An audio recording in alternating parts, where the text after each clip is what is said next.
morning. Your midterm is not written, but it is, at least I've got the structure and I know what questions I've got. I just haven't picked the specific ones. So let me tell you that you're going to get 10 multiple choice questions. And these are very quick questions, right? A multiple choice question shouldn't take you any more than 3 minutes, and many of them a lot less.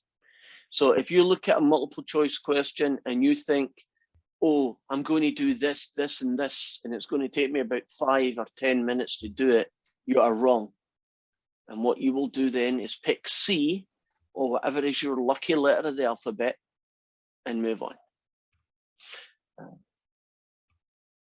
For the multiple choice, I only want to see the letter. So do not bother writing down working, or at least don't copy it and let me see it if you do. All you will write down on your piece of paper is 1 is A, 2 is C, 3 is D, and so on, right? If you don't know an answer, won't you guess whatever is your lucky letter? And you get a 1 in 4, 1 in 5 chance of getting it. There's then going to be 10 other questions, and they are going to be the ones that I will be seeing the working for. So you're going to be getting questions like, here's a triangle, find this missing angle or find that missing side. You know, there's going to actually be a lot of questions that look like that. So you do the working, you show me it's a sine rule, it's SOHCAHTOA, whatever it might be, and you show me the answer, and you're good. Okay, next.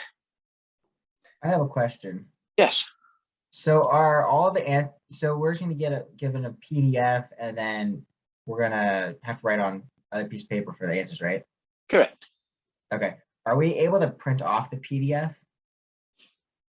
If you want to, but I won't have enough room for you to write the answers in it. Right. I mean, if having it physically in front of you, you could print it. I don't see any problem with that. Okay. Okay. The test is going to be in chronological order. So when you do the multiple choice, the first question you're going to get is from week 1, and the last question that you're going to see will have something to do with the sine rule. And in section 2, which is what I call these guys, the first question is going to be from week 1, and the last question is going to be from the sine rule. So as you look at a question, you should be able to tell very roughly which week it was in. So if it's question 5, won't it be probably at the beginning of week 3? That kind of stuff. So it might give you an idea to the method that you would use to solve. You're allowed to have any notes that you want, as long as you physically write them down. Try and have 2 kinds of notes. I would suggest strongly that you have a kind of cliff notes, right? The really important formulas and equations. I would put, for instance, my unit circle in that group. And then maybe some other notes which you'd have to scan through, where maybe you wrote down an example of how to do the sine rule or something, right? But you want to keep that separate. 2 hours might seem like a long time, but trust me, it will shoot by like nobody's business. Now, can someone, well, I'll tell you it's Monday, I won't ask that again. But what time is our test going to start? 9 o'clock. 9 o'clock. Now, no one in this class I know of, at least, has told me that they can't do that. If you can't do that, you need to tell me really quickly so I can arrange something else. It should finish for, well, it's timed to finish in less than 2 hours. So you shouldn't need 2 hours, but it's better to have a little bit more than not enough. But when it is finished, you then have half an hour to upload your working, right? Take pictures of it, get it up into Canvas, and I check it. There's a little bit of wiggle room in that half hour, because if you're on the last question, right, you don't need to stop exactly at 11. You can, spend 10 minutes finishing that last question. Still gives you 20 minutes to take pictures and upload it. So there's a little bit of wiggle room there if you need it. Hopefully you won't. Of course, if you do it really quickly, And I've had people do exams in an hour rather than 2. That isn't always a good sign. Sometimes it is. Sometimes it just means they only know half the stuff, so it took them 1 hour to do. But if you're finished early, and I've checked it, it's bye-bye, right? Your day's finished. You're good. And I am going to be taking Tuesday off. I get 1 day a quarter, called a personal day. My personal day is going to be on Tuesday, so I won't see you until Wednesday. But my personal day is not very personal because basically I'm going to be grading all your midterms, and I don't have the time to teach a class and grade at the same time. And so if I do it correctly, if I get it done, I should be able to get you your report online by the late evening of Tuesday. So 8, 9, 10 on Tuesday. So you shouldn't need to wait too long to get your answers back. So hopefully that'll be met.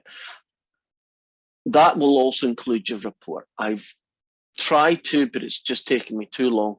So you won't get any report until after that one. But you do know what you got in your online test, don't you? Because you can go and find them, and you know what you got in your homework. So you kind of know your grade, and you got the week 2 report. It's a rough guide. Okay, any more questions, and then we'll do topics. So there's only 20 questions? Yes, that's a lot, but 10 of them are multiple choice, right? That's not But bad at think, all. yeah, well, if you think a lot of the multiple choices will be, I hope, obvious, or if they're not obvious, you'll know you don't know, in which case you'll pick C again. I don't know why I'm saying pick C. That is not me telling you to pick C. Pick A. Right? Pick something that looks like it's a nice answer. But yeah, it should take you 30 minutes to do the multiple choice, and then the other hour and a half will be on the 10 questions. I have a question. Yes. So we have until 11 o'clock to do the test and then half an hour to submit it. Yeah, in a little wiggle room, you could use some of that half hour to finish off the test if you're on a Okay. question.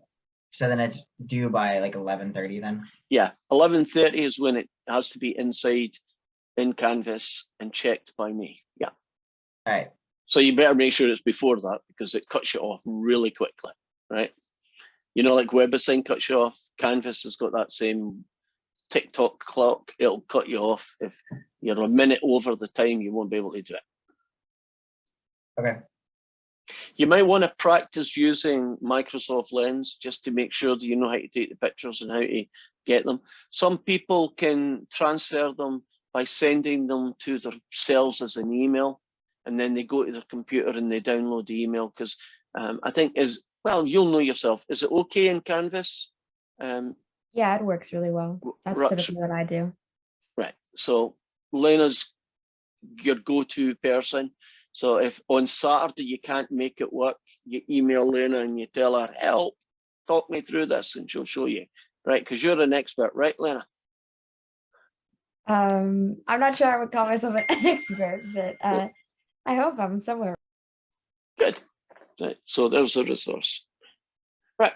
I won't take questions. What do you want me to do? Topic, homework question, what? It's really quite open-ended. I don't want to waste your time by, doing something that's not helpful. And remember, I am getting older every minute here, so don't make me wait too long. I was wondering if we can go over the 6.5 homework questions 10 and 11. Sure. 6.5, 10, and 11. So it's the laws of science. Oh, I think I see this.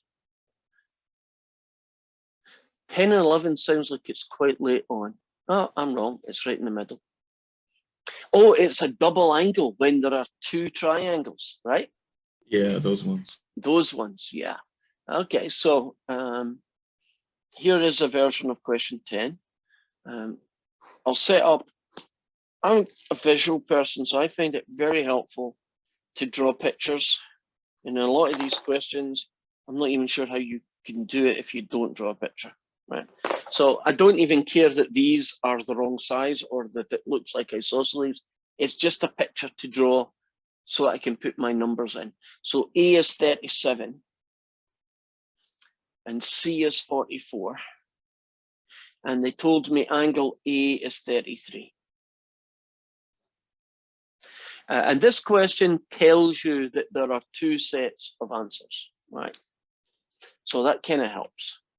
So what we do is we set up the sine rule.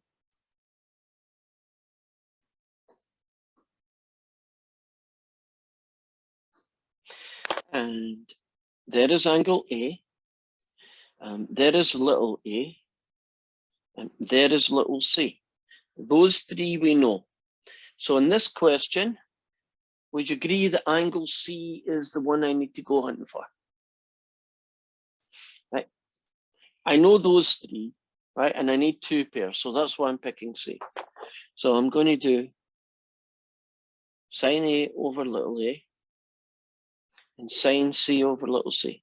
We're going to work on that, but let's talk about possible sizes of C, why there can sometimes be two and other times there's only going to be one. Right. If this angle ends up being 30 degrees, right, there is another possibility. And that other possibility is 150 degrees. And the reason for that is that the sine of 30 degrees and the sine of 150 degrees are the same thing, right? Same number. So sine of A is sine of 33 over 37. And the sine of C over little c is 44.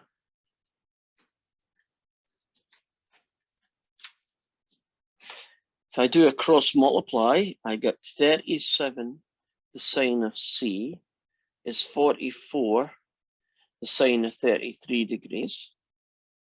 And so if you divide both sides by 37, you then get that that's what the sine of C is. And then to get C, you use your calculator and you find the inverse sine of this expression.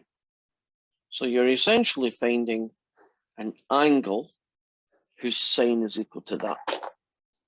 So I make sure that I'm in, guess what? I'm in the radians.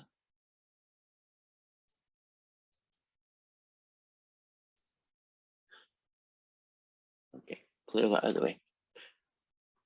Make sure I'm in degrees, at least for this question. Now I'll do inverse sine. 44 times the sine of 33 divided by 37. And the answer I get is about 40.4 to 1 degree, right? Do 1 decimal place. Now, who is the other candidate? And I'm going to phrase it that really interesting way, candidate. If you take 180 away from the one that you find, that will give you the other possible angle, the other candidate. Now, in this case, the other candidate could be 139.6. So, from my picture's perspective, there is a triangle that looks like this.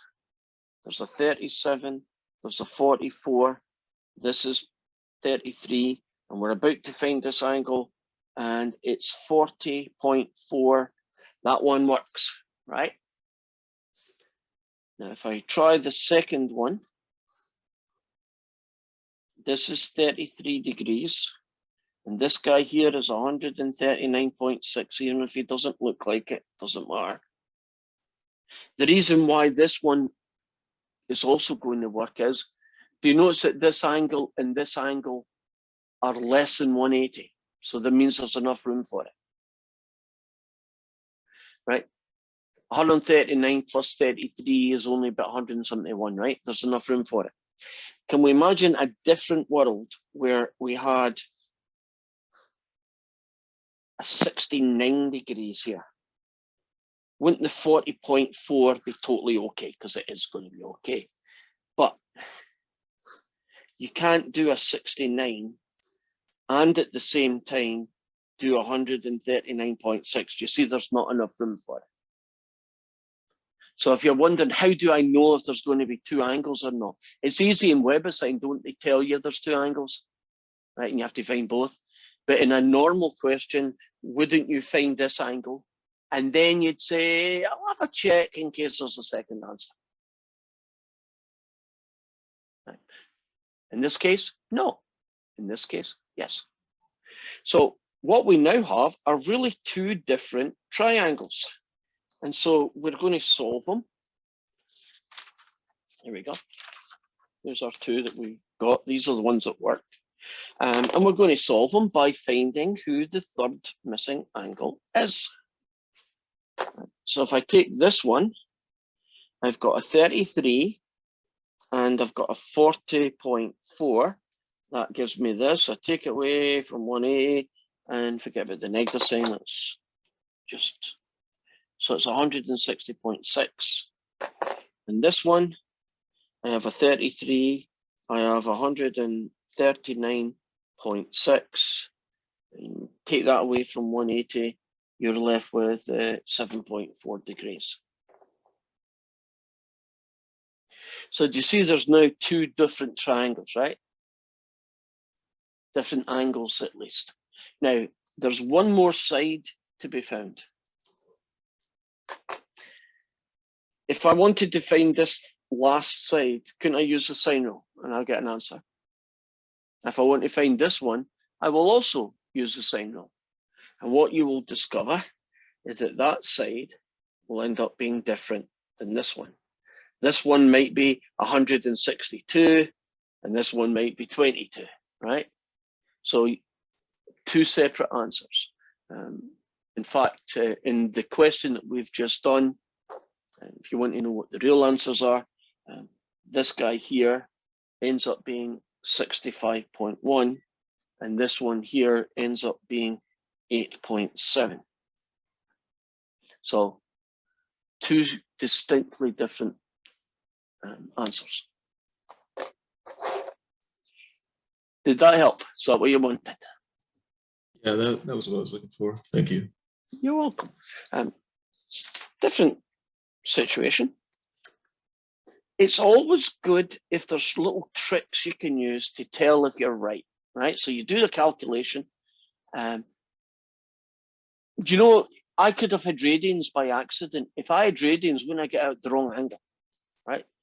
And you might want, so here's a little story for you. I solved a triangle, right? And the answers I got, 35, 65, and 100. Don't worry about the size of the angles, that doesn't matter. This triangle is wrong. So if you're doing one of those questions, you know, solve the triangle, right? Draw a random triangle, put in all the angles and numbers, right? Because, you know, that's A and that's B and that's C, right? There's your little B and there's your little C and there's your little A. I can look at that and know that I've done something wrong. Does anybody know how I know that this triangle isn't right? Because the opposite of the angle C should be the smallest little c. It should be like, but it's 103, but it should be the smallest number. Right. That's the smallest angle. So the biggest side should be opposite the biggest angle. And as you were saying, shouldn't the smallest side be opposite the smallest angle? And so I can look at a triangle very easily and tell whether or not the numbers match. Oh, that's 100 degrees. There better be a big long line after that one, right? The opposite sides, right? Should be the biggest number. Well, knowing that you're wrong is probably not a good feeling, but at least if you've got time, couldn't you go back and say, oh, God, degrees? Or Oh, that's not 22, it's 122. I hit the wrong button when I typed it in, right? Whatever it was, you might find a mistake.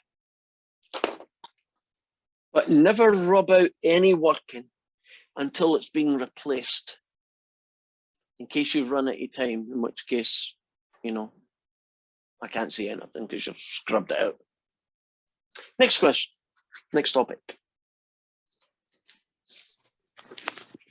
I had a question from just 5.3, taking it back Okay. a little bit.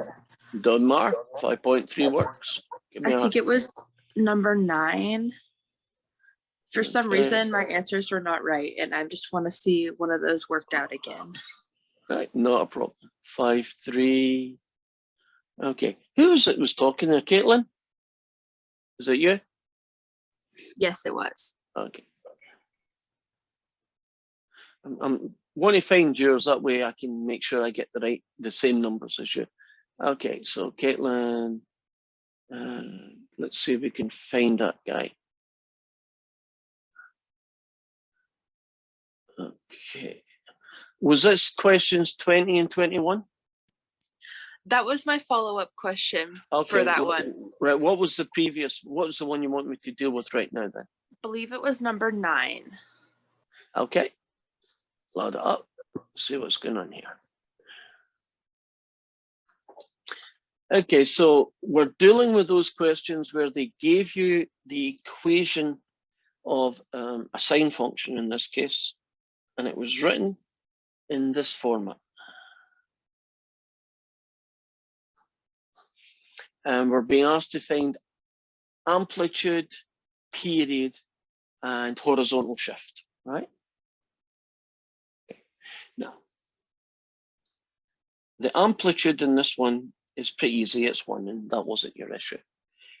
Now, if you want to get the period, for a sine function, isn't it 2 pi divided by a number, right?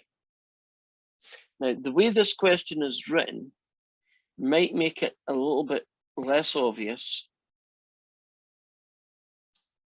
what's going on, right? So I'm just distributing the quarter.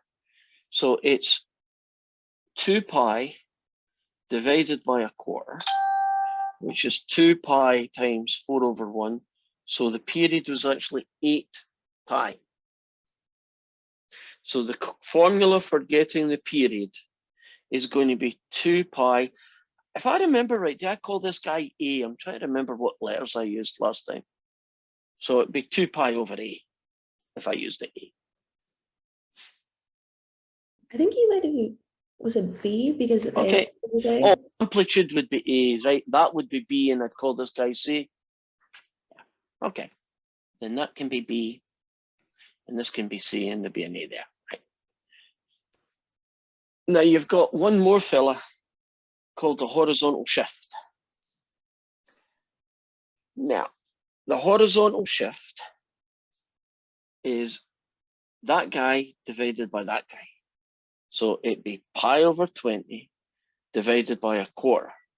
And if you do that, you would get the answer pi over 5. But there's a plus going on there. And we have a funny little rule, isn't it? Like if it's 2x minus this guy, or if it's 2x plus, you know, this guy, doesn't that make it a positive and doesn't that make it a negative? So basically it's negative pi over 5. Why? If you move to the left with a plus, you move to the right when that says negative. Remember that weird rule, left plus, right, that one. So Oh, sorry. that was it. Now, if you wanted to use the untouched version, which is that one, it's this number divided by that. If you get a question and they've already pulled it out and you're left with an X, can you see the answer is pretty much there in front of you, but just remember it's negative. So you could have got it 2 different ways.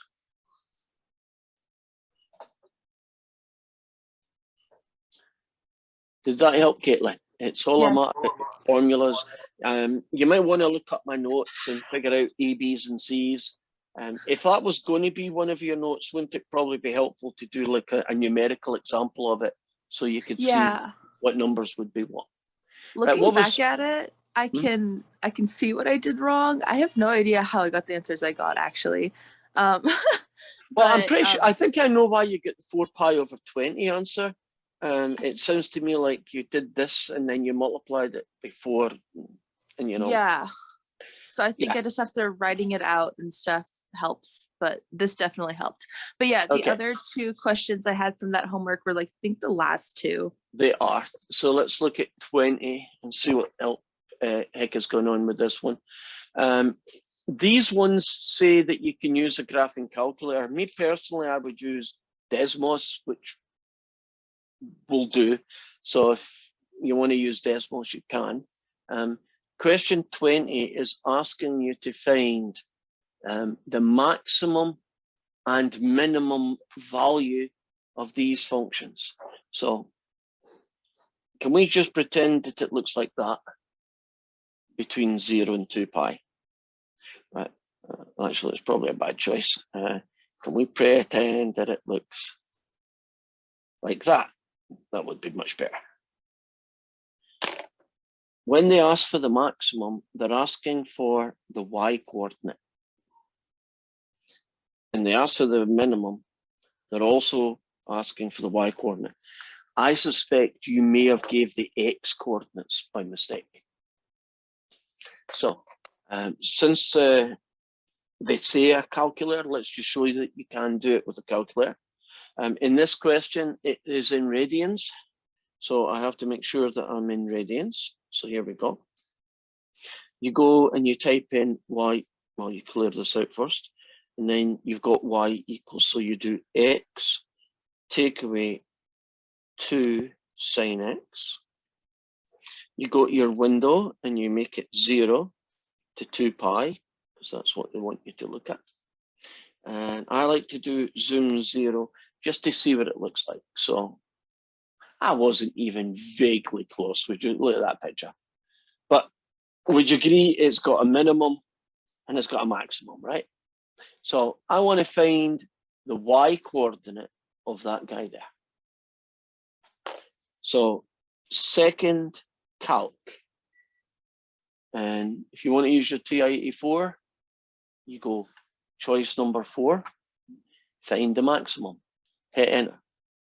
And it says left bound. If you look really carefully, can you see a little car driving along the road? Is that a little cursor? Get quite close to the hill and then hit enter. And then it says right bound. And you drive by the hill and you drive the other side. You hit enter. Guess, just hit enter. And the answer that we got, and that's exactly what you did. No, I take it back. That's not what you did. But the answer to the maximum is 6.968 roughly. And your number was 0, so I'm not sure where that came from. Do you want to see it in Desmos instead? No, I think that helped. Okay. I think what I did was I did the X values first, and when those weren't working, I literally had no idea. And so I kept doing different versions. I don't know why I did 0, but yeah. Well, you know, sine of 0 is a minimum because sine of 0 is 0. So you maybe thought that was going to do it. And question 11 is basically solving when is cosine x equals to x. So let's hold that thought for a minute. I'll do this one on Desmos because I like Desmos better. I think the graphing calculator has probably had its day for me. Although some of you have the really cool ones with the color screen and so on. So maybe for you it's not that. I'm setting up Desmos right now. Okay, give me a few seconds to try it out.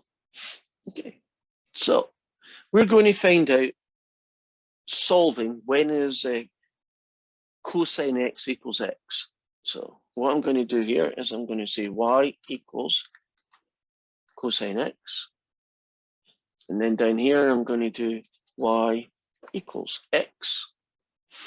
And that is when they're equal. And so if I click on that, the x value of 0.739, and there's your answer. Isn't that a lot easier than the TI-84? Right, you just draw it and you click on it, right? Now, if you wanted to, let's pretend it was one of those max min questions, right? If you wanted to do x plus the sine of x, right, that guy. And you're only going to do it from 0 to 2 pi. You can actually do that on the calculator. You do curly bracket 0 less than or equal to x less than or equal to 2 pi. Then you just do a colon. And then you finish with a curly bracket. Right, so suppose I wanted to, I want to maybe take that off. Yeah. I need another number here, put a 2 in there. There. That's, I think, the original question. Can you see that the maximum is here? And that value was, what, 6.968 like I got? And what the We minimum... can't see anything. Have I been doing all this without you? Oh, you lot. You are not nice people. You just let me rant on there and not even saying once until one of you were brave enough. Okay. Here is the y equals. You notice you don't do it. There's the range and there's your guy. If you click on the max, you find out it's 6.968. You even get to be told where it happens. If you wanted to find out where y equals cosine x, where that is equal to y equals x, let's get this guy out of the way. You're looking for when the two meet. And so you just click on that guy, and the answer is 7.391. So it's very easy to use Desmos to solve max and min values, which means y coordinates, or when something is equal to something else. In this case, when is x equal to cosine x? I have a question. Yes. When I when I tried to do it on my calculator, I did not get that. Are we talking about the cosine x equals x one? Yeah, Are you in degrees or radians? that's a good question. Why don't you go and find out? I'm in degrees, And what should you be in? radians. That's the problem. Yeah, I need to have like a map of like when I need to be in radians and degrees. What you should have are two caps, and one of them says radians on it, and the other says degrees. And then you look at the question, and then you put on your radian hat, and then you make sure you do radians, and then you take it off, and you put on the degree hat for the other one. I tell my students to do that in calculus, where you have a integration hat and you have a differentiation hat. They only have one hat, and they turn it this way when they integrate, and they turn it that way when it integrates. So find some stupid way like that to remind yourself degrees and radians. The good news is that as long as you showed me the working up to the point where that would have working, you would get points for it if that was part of a bigger question. Now, this could easily be a multiple choice question, couldn't it? Because, I mean, you just do it within like a matter of moments. So you know when it's a multiple choice, I am going to make sure that one of them is degrees and the other is radians. So you're going to get caught out on a multiple choice. So be really careful on the multiple choice. If it's an extended question, you won't lose as many points because that's really just quite, that's easy fix. It's not a major issue if you did it that way. For the multiple choice, will it tell you like when it wants something in degrees versus when it wants something in radians? Well, it doesn't physically say it, but there are clues. Okay. If I went and said to you, solve this, right? And I told you that, wouldn't that be the clue? Oh, wait a minute. Can you see this, guys? No. What are you meant to do when you cannot see it? You're meant to tell me, right? Yeah. Because I don't know that you can't see it half the time, because what I see isn't what you see anyway, right? I have two screens going on here. So if you see that, it means it is clearly going to be a radian question. And if you see that, isn't it going to be a degree question? Yes. Now, if someone, and that someone would have to be me, said solve that, and I didn't tell you, then I would have to be, I would have to accept both answers, because I didn't make it clear, you know, which it was. On the other hand, if I said that, even although it's a subtle difference, haven't I now told you it has to be degrees? Yes. And lastly, work on the assumption if they don't tell you, it's radians. Okay. Yeah. Okay. Thank you.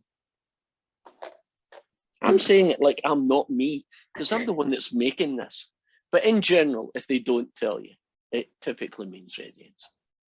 I have a question because in one of my notes, I didn't finish the sentence to my note. And you think I'm going to be able to remember one sentence out of 5 classes, No. times 5 days, times 5 weeks? You think I'm going to be able to do this? I think you can. Yeah. Okay, go for it. What's the sentence?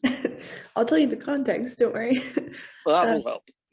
So we were talking about like secant and cosecant and sine and cosine, Right? and how it works with graphing in the amplitudes. Yes.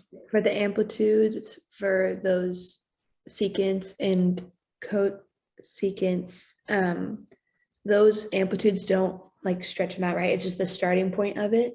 Mm-hmm. Is that right? Kind of.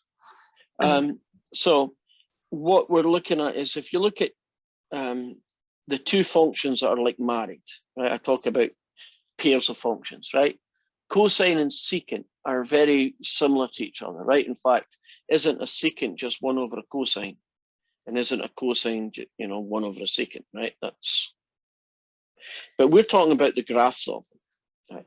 So what I was getting at here is, if you look at the graph of a cosine function, which looks like that, if you wanted to use it to figure out what the graph of the secant would be like, then the amplitudes, which are 2s and what, -2s, right? Okay. Those guys there, right? And I'm saying 2s and -2s. 1s and -1s is what I meant to say, right? Those are the starting points for the secant function. And there's a much more important point. When the cosine is 0, isn't that the place where those weird vertical asymptotes happen? So if you've got a cosine function and you draw on the same diagram what the secant looks like, can you see the differences in shapes? But can you also see that the maximum, right, the amplitude, is where these start or where this finishes, right? And at 0s is where the vertical asymptotes go. So if it was like if it was like 2 secant, then it would start at 2. No. God, I wish that was true. If it was 2, oh, wait a minute, did you say 2 secant? Yeah. Then you're right, it starts at 2. I thought you said, is it 2 cosine, what would the secant do? That would be a different story, would it? No, I take it back, it would be 2 again. I was Yeah. gonna say, I was like, Yeah, it'd be 2. Yes, the answer is it would be. okay. And then like when for the periods for like the secants and cosecants, Identical. okay. Secants and cosecants, period, are identical. Sines and, you know, cosines, actually all of those guys aren't the periods the same, right? They're all 2 pi and then multiples of. And isn't tan and cotangent period just pi? Because they're a little bit different, right? The tangent function repeats itself every pi radians or 180 degrees. Yes, so when you're trying to find the period out of like an equation for cotangent, it would be pi over that number? Yeah. Okay. And if it was a tangent, it would be pi over that number. Yes. But if it's a sine or cosine or the other two guys, it's 2 pi over that number. Okay. Good question. I like good questions because I bet you other people were thinking, oh yeah, I better remember that. Okay, we got about 5 minutes, so one more question, or we can do a joke. I have another question if no one else does. So. That's because you don't want to hear the joke. Go for it. I got confused with like linear speed a lot of times. Right. And I was wondering if you could give me a hard example, like one that's really Okay. Yeah. Here we go. Can we have a wheel whose diameter is, let's say, 2 meters, whose radius is 2 meters? And this wheel does 200 revolutions, right? In an hour.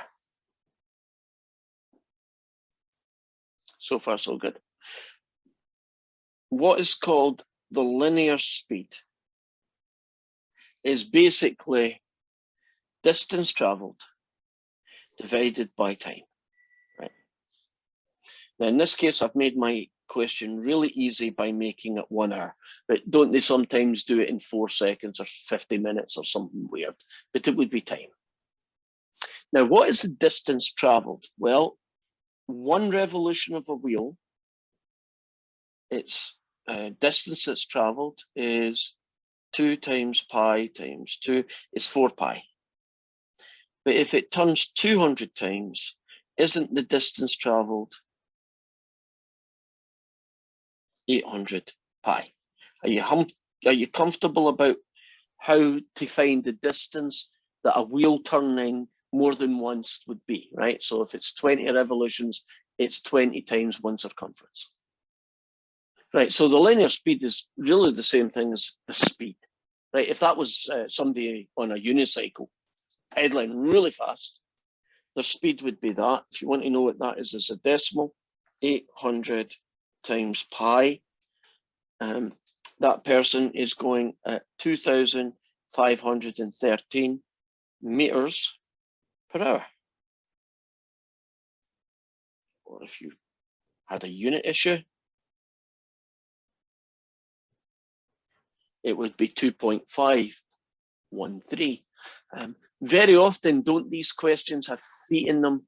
And then you have to divide by 5,280 because you want miles. And isn't it in 10 minutes, in which case you have to figure out how many, how far it would go in an hour. But when you're finished, it's 40 miles per hour kind of thing. Mm-hmm. Now, the other kind of speed is called angular velocity. I would call it velocity, but if you want to call it angular speed, go ahead. And that is the angle turned divided by the time. So I'm making the time 1 hour again. Now, in 1 complete revolution of a circle, hasn't that circle traveled 2 pi radians, right? The angle has moved. So 2 pi radians. So 200 revolutions would be 200 of those. So it would have turned 400 pi, right? So the answer here would be, well, 400 pi radians, because it's an angle now, per hour. So one of them is how many degrees is it turned, or how many radians is it turned, in that total time, divided by that total time. So if this was half an hour, wouldn't it be 400 pi divided by half, and you get 800 pi radians an hour? We got that separated in our brain. One is really like a normal velocity, right? Distance traveled divided by how long it took. And angular velocity is the angle that it's turning divided by the time it took to do that. Right. So wouldn't the linear speed and the angular speed in that case be just the same? Because just revolutions times the circumference? Or two? I think the circumference ends up being 4 pi, but the angle in a turn owns 2 pi. So one of them's twice as big as the other Okay. in this case. In general, they're always going to be different, you know, unless you did a radius of 1 or something. I guess that would be the only, yeah, that would be the only time where they'd be the same thing. And that is perfect timing.